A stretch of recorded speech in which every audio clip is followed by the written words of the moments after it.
In this video, we're going to start looking at 3D graphics. So to open up the 3D graphics view, we go to the View option in the menu, and then we select 3D graphics. So once I do that, we're going to see a 3D coordinate plane here. And notice also that when we're in the 3D view, like if we click in the 3D graphics view, our toolbar at the top changes to reflect that we're working in 3D. So if we click, instead of panning the view, we're going to rotate our view. So if you wanted to pan, we have to go use the tool that allows us to move the graphics view. So if we select that tool, this allows us to pan the view around. So in this case, it pans it around the XY plane. If we click again, notice that our tool changes to represent vertical arrows, and this allows us to move in the Z direction. So panning, we have to use a specific tool, and that default tool is going to be the rotating the 3D graphics view.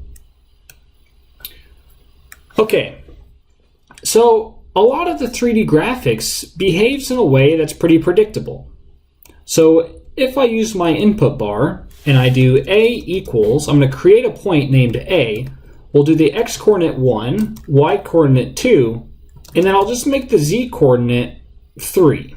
I'm going to hit enter here, and notice that in our 3D graphics view, now we have a point A in 3D space. And as we rotate this view, A always stays there.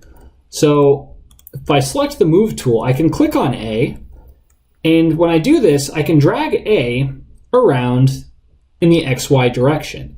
So by default, when you move A around, it's not going to change the Z coordinate.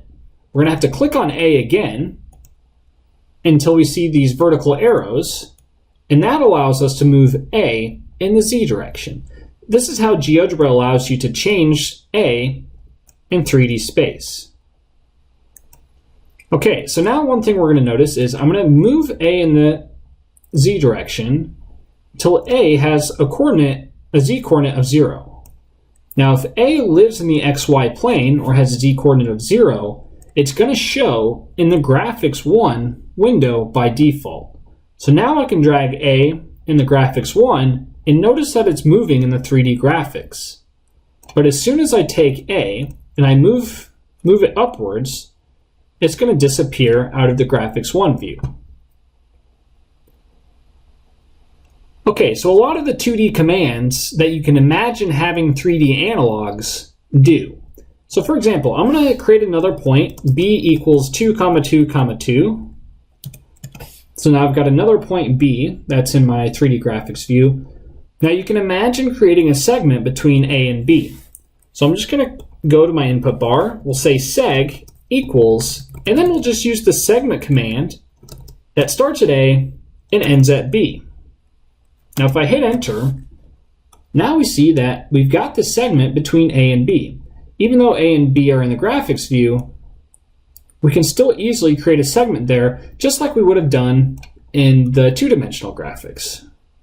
So a lot of these things that we do in one dimension, or 2 dimensions, have 3-dimensional analogs.